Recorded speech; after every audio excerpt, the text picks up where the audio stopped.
Hello everyone, welcome to Okul classes. Okul classes में आपका स्वागत है। पिछली क्लास में हमने इंडिया यूरोपीय यूनियन रिलेशनशिप पार्ट 2 में देखा था, जो नॉर्डिक इंडिया की फर्स्ट नॉर्डिक समिट थी नॉर्डिक कंट्रीज के साथ, जिसमें Sweden, Finland, Denmark, Iceland, Norway जैसे कंट्रीज के साथ इंडिया की जो बातचीत थी उस पर चर्चा करी थी। और फिर हमने यूरोप में जो रिफ्यूजी संकट है उस पर डिस्कशन किया था। आज की जो हमारी क्लास है इसमें हम यूरोप से रिलेटेड और इंडिया और यूरोप रिलेशनशिप से रिलेटेड एक महत्वपूर्ण टॉपिक पे बात करने वाले हैं, जिसको हम broad based trade in and investment agreement के नाम से जानते हैं। BTIA मतलब broad based trade and investment agreement, जो है इन इंडिया और यूरोपीय यूनियन के बीच में जो फ्री ट्रेड डिस्कशन चलता है ना, फ्री ट्रेड के लिए, फ्री ट्रेड के एरिया के लिए, उसको ही ऑफिशियली हम इस नाम से जानते हैं। और ये 2007 से ही डिस्कशन में है, 2007 से ही इसमें डिस्कशन किया जा रहा है। लेकिन ये इसमें कई सारे ऐसे हर्डल्स आ जाते हैं जिसकी वजह से ये डिस्कशन जो है फ्रूटफुल नहीं हो पाए। अब जैसे कि अगर हम बात करें, कुछ फैक्टर्स हैं जिन पे बातचीत चल रही है। टैरिफ टैरिफ रिडक्शन पे बातचीत चल रही है, मार्केट एक्सेस पे बातचीत चल रही है, इन्वेस्टमेंट्स पे बातचीत चल रही है। जो टैरिफ रिडक्शन है उसमें क्या है कि जो प्रशुल्क लगाया जाएगा, इंडिया चूंकि एक विकसित विकासशील देश है, डेवलपिंग कंट्रीज है, तो इसके अपने कंसर्न्स होंगे, क्योंकि यहाँ के लोगों के लिए अगर फॉरेन से फ्री ट्रेड एरिया में बहुत सारी चीजों का अगर फ्री फ्लो होता है, तो कई बार क्या होता है कि हमारे जो प्राइमरी इंडस्ट्रीज हैं, लाइक अगर हमारे स्मॉल जो इंडस्ट्रीज हैं उनके जो प्रोडक्शन है उन पे इन नेगेटिव इफेक्ट पड़ता है और लोगों की जीविका जो है प्रभावित हो जाती है। लोगों भारत में जो है बहुत सारी चुनौतियां हैं, लोगों की जीविका को पूरी करने के लिए लोग प्रयास में लगे रहते हैं। तो ऐसे में अगर फ्री ट्रेड कर दिया जाए तो बहुत सारे विदेशी जो सामान ऐसे आएंगे जिसकी वजह से उनके छोटे मोटे रोजगार जो है बंद हो जाएंगे। इस तरीके से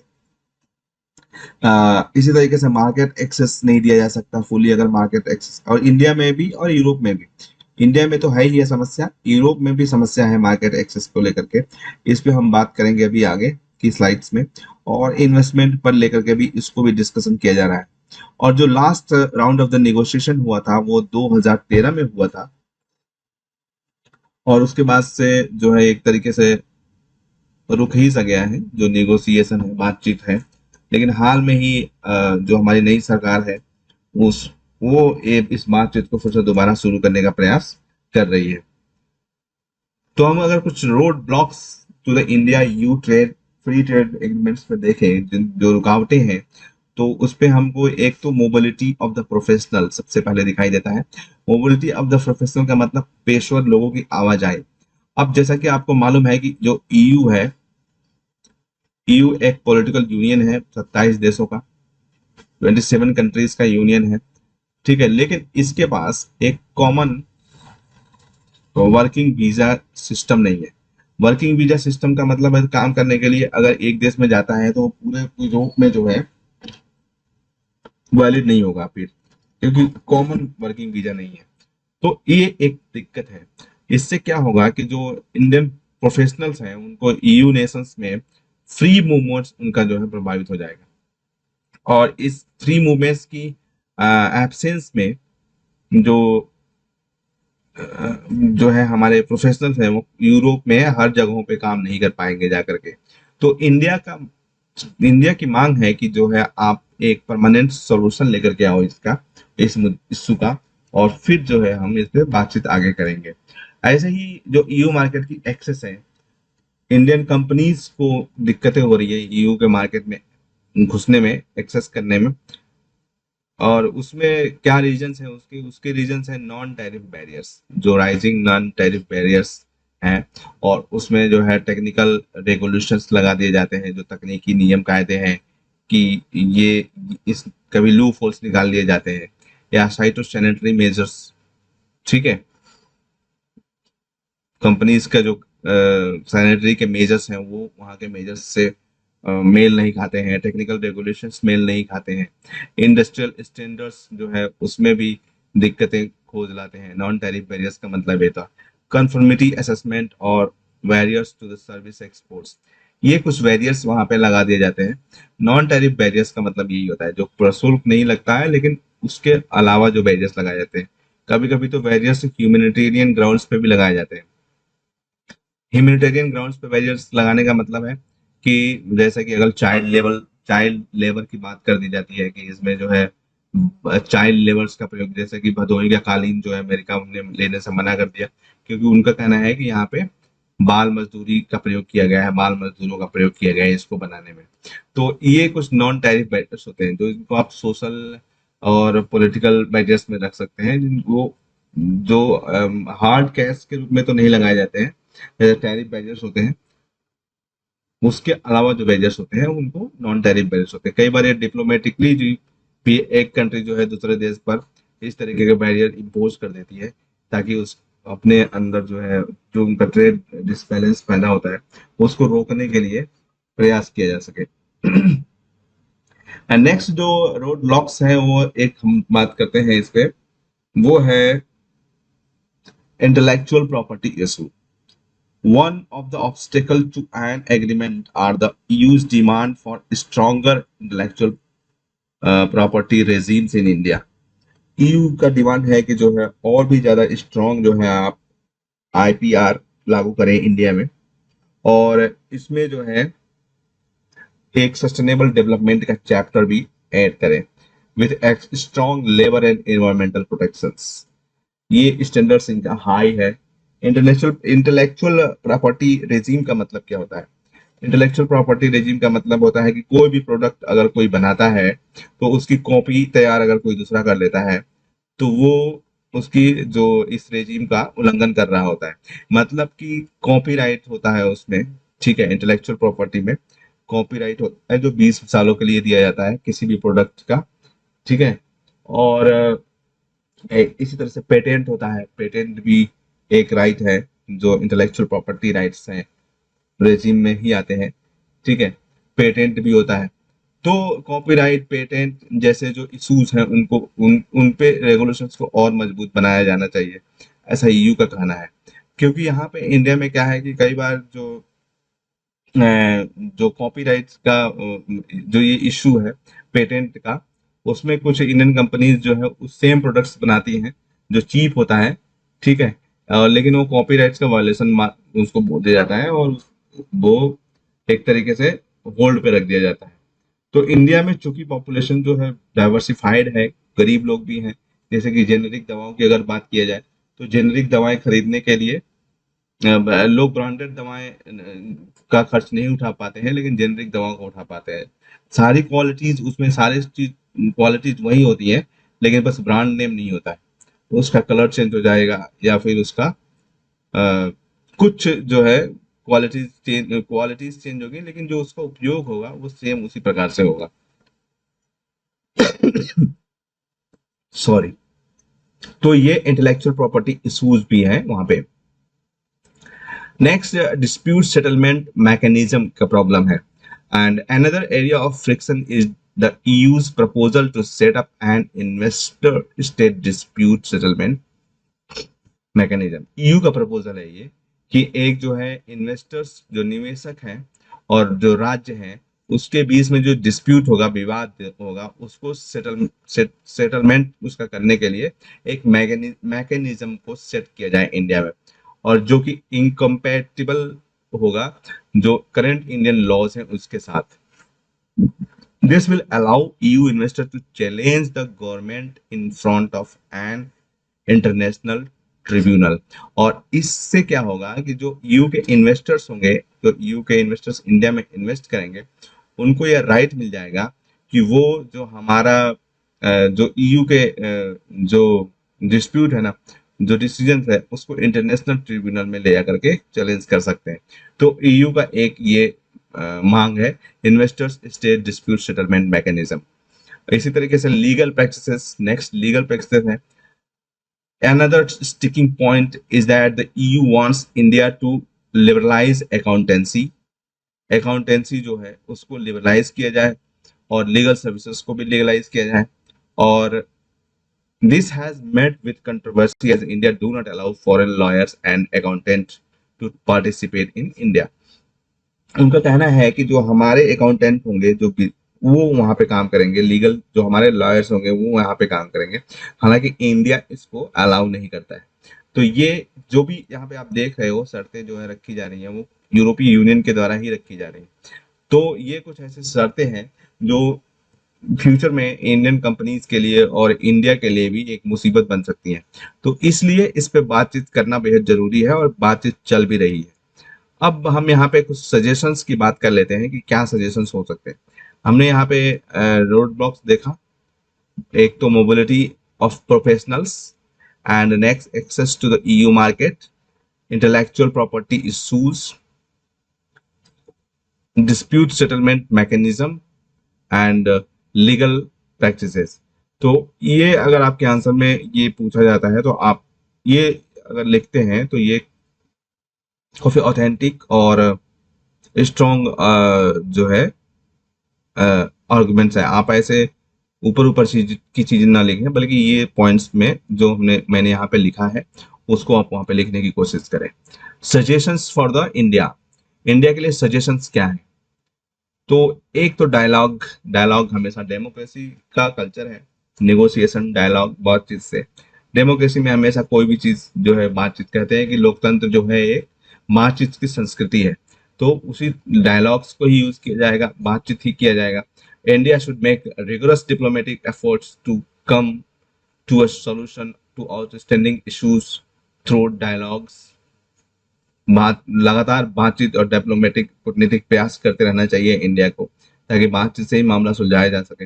and efforts must be made to make the EU understand issue related to the market access and visa. और ऐसे प्रयास किए जाने चाहिए कि ईयू को ये बात समझ आया जा सके, यूरोपीय यूनियन को, जो कि हमारे मार्केट के एक्सेस और वीजा से रिलेटेड है। लॉबिंग भी की जानी चाहिए। Lobbying in the EU must be emphasised in the order to influence EU's law maker. Diplomatic efforts through the Indian diaspora and business lobby are needed. Lobbying का मतलब होता है कि कुछ ऐसे वहां पे इन्फ्लुएंसिव, किसी गवर्नमेंट में कुछ लोग ऐसे होते हैं जो इन्फ्लुएंसिव होते हैं, तो उनसे जो है दबाव, बातचीत करवाया जाए, बात, और अपने फेवर में यू के जो लॉ मेकर्स हैं उनकी पॉलिसीज, उनके विचारों को मोड़ा जाए। तो इसके लिए भी लॉबिंग का प्रयास करना चाहिए। इंडिया में भी लॉबिंग होती है, हमारे बड़ी बड़ी कंपनियां जो है गवर्नमेंट्स में लॉबिंग करती हैं। लॉबिंग करने का मतलब यह है कि वो गवर्नमेंट्स के अब रूल्स को या फिर प्रपोजल्स को अपने फेवर में करवाने की कोशिश करते हैं, यानी नीतिगत बदलाव अपने अकॉर्डिंग करवाने की कोशिश करते हैं। तो ये लॉबिंग का मतलब होता है। और इसी तरीके से कुछ डिप्लोमेटिक एफर्ट्स भी किए जाने चाहिए इंडियन जो डायस्पोरा के द्वारा, जो भारतीय डायस्पोरा है वहां पे, और बिजनेस लॉबी है। इससे क्या बनेगा कि उनके ऊपर दबाव बनेगा, एक तरीके से दबाव बनने के बाद वो इस पे दूसरे एंगल से भी सोचेंगे, विचार करेंगे, और ये समस्या का समाधान निकाला जा सकेगा। तो ये बेहद जरूरी है कि इस पे जो पब्लिक डिप्लोमेसी है, डायस्पोरा का रोल इसमें पब्लिक डिप्लोमेसी में आएगा। पब्लिक डिप्लोमेसी के माध्यम से भी जो वहाँ के और भी लोग हैं, जैसे कि जो वहाँ के सिटीजन्स हैं, नागरिक हैं, उनके मैंडेट को प्रभावित कराया जा सकता है। जो हमने पब्लिक डिप्लोमेसी में पढ़ा था कि किसी भी देश की जो है एक ब्रांडिंग करी जाती है। ब्रांडिंग का मतलब कि अपने आइडियाज से, अपने विचारों से वहाँ के लोगों को अवेयर कराना, ठीक है, और जो ग्लोबल इश्यूज प्रॉब्लम्स हैं उसमें अपनी समस्याएं रखना।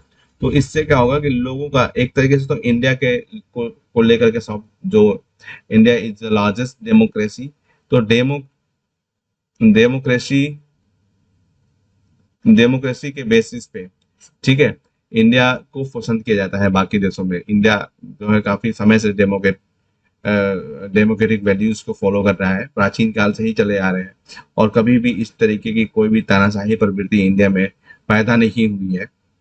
तो इंडिया के फेवर में ये चीजें हैं। तो वहाँ के लोगों को भी एक तरीके से ये चीजें समझाई जाएगी, और इसमें इंडियन डायस्पोरा, बिजनेस लॉबी जो वहाँ पे है वो प्रयास कर सकते हैं। जो बिजनेस लॉबी का रोल ये हो सकता है कि वो लोग जो, चूंकि वहाँ पे बिजनेस करते हैं, उनका फिनेंशियल सेक्टर में, इकोनॉमिक सेक्टर में रोल है, तो उससे इससे जो है फायदा हो सकता है। वहां पे वो दबाव बना सकते हैं कि इस फ्री ट्रेड से हमको भी फायदा ही होगा, तो you must go for that. तो इस तरीके से जो है यहाँ पे हम देख सकते हैं कि लॉबिंग का क्या रोल हो सकता है। इसके साथ ही जो स्ट्रॉन्गर ट्रेड टाइज हैं उन पर भी ध्यान दिया जाना चाहिए। जो ब्रेग्जिट हुआ था, ब्रेग्जिट जो है एक अब एक नया ताजा तरीन अपॉर्चुनिटी या अवसर प्रदान करता है इंडिया को, ताकि वो ईयू के साथ जो है अपने इकोनॉमिक रिलेशंस को मजबूत बना सके, जो ब्रेग्जिट है। ठीक है। और ये जो है India EU free trade agreement के माध्यम से भी किया जा सकता है। तो स्ट्रॉन्गर टाइज बनाया जाए जो बाकी के जो कंट्रीज हैं ईयू में उनके साथ। इसी तरीके से foreign direct investment, Indian government has considerably liberalized the FDI regime in the country। जो हमारे एफडीआई रेजीम है, जो हमारा विदेशी प्रत्यक्ष निवेश को लेकर के जो हमारे रेजीम्स हैं, कानून कायदे हैं, रेगुलेशंस हैं, उसको इंडिया ने और भी उदार बनाया है, लिबरलाइज किया है। और इसकी वजह से एफडीआई का जो इनफ्लो है वो बढ़ा है, पिछले 2 सालों से, 2 वर्षों से, 2-3 वर्षों से बढ़ रहा है। और इसके लिए आगे जो है easing of FDI would attract more investors from the EU. और भी ज्यादा अगर इनको आसान बनाया जाता है तो इससे और भी ज्यादा इन्वेस्टर्स को ईयू के इंडिया में अट्रैक्ट किया जा सकता है। और next, boost immigration from India. India से जो इमिग्रेशन होता है, EU is experiencing a great shortfall of skilled man power. Skilled man power का मतलब होता है जो दक्ष कर्मी होते हैं, जो किसी काम को करने के लिए दक्ष होते हैं। तो ईयू में इसका संकट चल रहा है, वहां पे जो है अभी स्किल्ड मैन पावर्स की कमी है। तो Brexit would provide a new opportunity for India to push the EU for visa reforms. तो ब्रेक्जिट की वजह से क्या होगा कि एक भारत के लिए नया अवसर मिलेगा कि वो जो वीजा रिफॉर्म्स है, जो ये कॉमन वीजा सिस्टम की कमी है वहां पे, उसको दूर करने के लिए प्रयास करे। और इसके लिए इंडिया जो है ईयू को पुश कर सकता है, यानी कि उसको प्रेशराइज कर सकता है कि आप जो है एक कॉमन वीजा सिस्टम लेकर के आए। अब देखो यहाँ पे जो भी अभी तक सिनेरियो बन रही थी उसमें जो है पैरेलल टॉक्स, जो trade investment deals to happen parallelly under comprehensive FTA, ये सब चल रहा था। 2013 से हमने सुना था कि ये बंद, तो हमने देखा था कि बंद बंद हो गया था बातचीत। और जो ईयू का एरिया है, इंटरेस्ट है इन्वेस्टमेंट प्रोटेक्शन को लेकर के, और 2013 में सस्पेंड हो गया था बातचीत। लेकिन इंडिया चाहता है कि जो गुड्स एंड सर्विसेज मार्केट का एक्सेस है उसको प्रमोट किया जाए। तो अभी हमारे जो commerce and industry minister Piyush Goyal ने बोला है कि we have decided to launch negotiations for balanced, ambitious, comprehensive and mutually beneficial agreement on trade and investment। मतलब हम फिर से अब जो है बातचीत शुरू करने की दिशा में आगे बढ़ रहे हैं। And these will be separate agreements and negotiation in the parallel track simultaneously. और ये जो है उसी ट्रैक पे जो है अलग बातचीत करने का एक दृष्टिकोण लेकर के आ रहे हैं। अभी हम इस पर चर्चा करते हैं। एक बार पहले हम कंक्लूजन देख लेते हैं, फिर हम उस पर देखते हैं। ये कंक्लूजन जो है बीटीआईए का है। और ब्रेक्जिट के बाद अब ईयू का जो फ्यूचर है वो अभी तक अननोन टेरिटरीज में प्रवेश कर चुका है। और इंडिया जो है फिर से रीजनल कम्प्रिहेंसिव इकोनॉमिक पार्टनरशिप को निगोशिएट कर रहा है, और जो कि association of south east Asian nation countries के साथ भी जुड़ा हुआ है। तो एक तो ईयू दूसरे ट्रैक पे चला गया है, और इंडिया भी अब जो है आरसीई पे डिस्कस कर रहा है। लेकिन आरसीई के जो निगोशिएशंस हैं और वो थोड़ा सा कॉम्प्लिकेटेड है, और ऐसे 16 देशों को उसमें शामिल किया जा रहा है जो अलग अलग जो है प्रोग्रेस और डाइवर्जिंग कंसर्न्स को लेकर के अलग अलग लेवल पे हैं। तो आई एम सॉरी। तो अलग अलग लेवल वाली जो कंट्रीज हैं उनके साथ डिस्कशन चल रहा है आरसीईपी का। ये एक दिक्कत हो सकती है इंडिया के लिए आरसीईपी को लेके। तो continuing the BTIA talks would with the EU will benefit India for the following reasons। अगर हम बातचीत को जारी रखते हैं ईयू के साथ बीटीआईए पर, तो हमारे जो इंडिया है उसके लिए किस प्रकार से फायदेमंद हो सकता है, इस पे हम एक बार बात कर लेते हैं। The EU is one of India's important trading partners. Thus, the benefits outweigh the risk involved. जो है, एक तो हमने देखा था पिछले क्लासेस में कि EU जो है इंडिया का लार्जेस्ट ट्रेडिंग पार्टनर है, तो इसलिए जो है जो बेनिफिट्स हैं वो अलग ही लेवल पे है। ठीक है, जो उसमें रिस्क शामिल है वो तो है ही है, लेकिन बेनिफिट्स भी हैं, तो इसलिए हम इसको पूरी तरीके से अवॉइड नहीं कर सकते हैं। Both the EU and India have robust market with large population. दोनों के पास जो है अच्छा मार्केट है। इंडिया के पास भी ज्यादा पॉपुलेशन है, 1 अरब 30 लाख 30 करोड़ लोग हैं इंडिया में, तो एक बड़ा मार्केट है इंडिया। और ईयू में भी सारी कंट्रीज को मिला दिया जाए तो काफी बड़ा मार्केट हो जाता है। तो ये मार्केट्स की वजह से भी क्योंकि इंडिया इज ग्रोइंग इकोनॉमी, और जो हमारा डेवलपमेंट है उसको मार्केट की भी जरूरत पड़ेगी, तो इसलिए जो है हम उसको अवॉइड नहीं कर सकते। और अगर if India needs to keep its economic development going, then better market access and integration of the global logistic chains that the beta will offer are key elements. तो इंडिया को क्या है कि जो एक अच्छा मार्केट एक्सेस मिलेगा, और जो ग्लोबल लॉजिस्टिक चेन्स है, आपूर्ति श्रृंखला जो है विश्व की, उसके साथ जो है भारत का जुड़ा होगा, तो इसलिए बीटा जो है काफी अच्छा एक विकल्प इंडिया को प्रोवाइड कराता है। तो इसलिए इंडिया को इस पे बातचीत करते रहना चाहिए।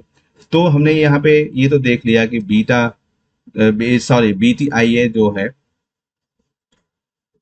उसमें क्या रोड लॉक्स हैं, क्या इंडिया को करना चाहिए, और कंक्लूजन और टॉक्स का क्या फायदा होगा, इस पे हमने चर्चा कर लिया है। हम थोड़ा सा एक और जो टॉपिक है उसमें इसी से रिलेटेड है, उसको हमने यहाँ पे बीटा देखा। ठीक है, एक और इसी से जुड़ा हुआ टर्म है, उसको हम उसको बोला जाता है बीपा। बीपा का मतलब है बाई लैटरल इन्वेस्टमेंट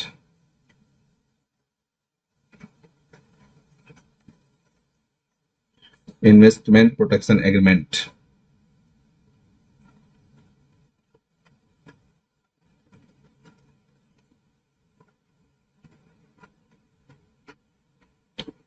ये जो है जो बीटीआईए है, broad based trade investment agreement, उसके पैरेलल ही चलेगा, और ये जो है एफटीए से अलग होगा। जो ये बायलैटरल इन्वेस्टमेंट प्रोटेक्शन एग्रीमेंट है वो एफटीए से अलग होगा।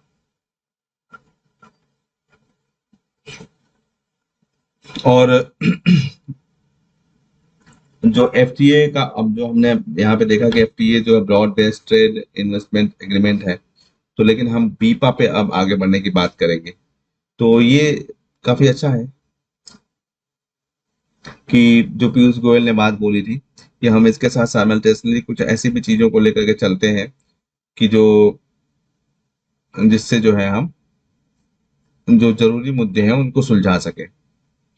क्योंकि जो अगर हम एक बार थोड़ा सा और ब्रॉडली बात करें बीटीआईए के बारे में, broad based trade investment agreement के बारे में, ठीक है, तो यह 2007 में शुरू हुआ था, और इस पर जो है 2006 में ही जो यूरोपीय यूनियन के लीडर्स थे ना 2006 में, उन्होंने इस पर प्रतिबद्धता दिखाई थी कि हम भाई ये चीज लेकर के आएंगे, लेकिन अभी तक वो उस पे जो बातचीत है वो फाइनलाइज नहीं हो पाया है। तो इसलिए जरूरी है कि इंडिया जो है अब उसके पैरेलल कुछ और भी चीजें, क्योंकि ये जो इकोनॉमिक रिलेशनशिप है जो वो रुकना नहीं चाहिए, और अगर ये रुकता है तो इससे दोनों पक्षों को नुकसान हो सकता है। ठीक है, तो इसलिए अल्टरनेट्स की भी खोज की जानी चाहिए, और अल्टरनेट्स के रूप में जो है बायलैटरल इन्वेस्टमेंट प्रोटेक्शन एग्रीमेंट उभर करके सामने आता है। तो आज हमारा टॉपिक बस यहीं तक। और फिर अगले क्लास में हम इंडिया यूके रिलेशनशिप पर बात करेंगे, जो कि आपके एग्जाम के लिए काफी महत्वपूर्ण होगा। और अभी तक अगर आपने हमारे चैनल को सब्सक्राइब नहीं किया है तो जल्दी से कर लीजिए और साथ में बेल आइकॉन को प्रेस कर लीजिए, ताकि आपको हमारे आगे आने वाले वीडियोस के नोटिफिकेशन समय समय पर मिलते रहे। अगर आपको इस टॉपिक में समझाए गए किसी भी कॉन्सेप्ट को लेकर कोई भी क्वेरी है तो आप नीचे कमेंट सेक्शन में लिख सकते हैं। मैं खुद पर्सनली उसका रिप्लाई 24 घंटे के भीतर करूंगा। आप हमें सुझाव भी दे सकते हैं, ताकि अगर जरूरत पड़े तो हम उसमें सुधार कर सकते हैं।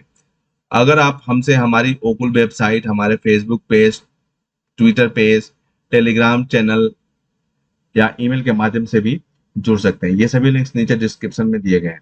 और इन वीडियोस को अपने दोस्तों के साथ, अपने कलीग्स के साथ शेयर करना नहीं भूले, ताकि इनसे उनकी भी हेल्प हो सके। इस सेशन में हमसे जुड़ने के लिए आपका धन्यवाद। मिलते हैं अगले सेशन में बहुत जल्द। तब तक ओकुल के साथ लर्निंग को एंजॉय करते रहें। Thank you so much.